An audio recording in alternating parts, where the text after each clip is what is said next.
The major priority is to get power on so that people have power, air conditioning, and I'm very impressed that Dominion Virginia Power has gone from a high number of outages of 240,000 down to 81,000. It's really pretty impressive. So I think they're doing a very good job under very challenging circumstances. And another major priority is getting our 911 system up and running. The 911 system, for the first time in my memory, and I've been in office for 20 years, just crashed. It just went down.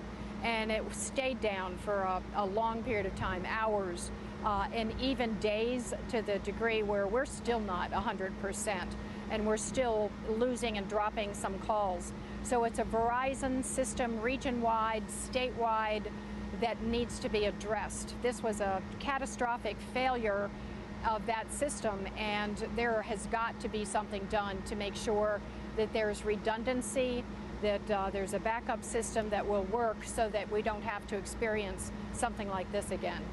This road right behind us is a state road, but the folks who are behind me working are Fairfax County Public Works employees, and they're supplementing, essentially. They're supplementing the work of VDOT, the Virginia Department of Transportation. It's been a real partnership, and everyone is pulled together.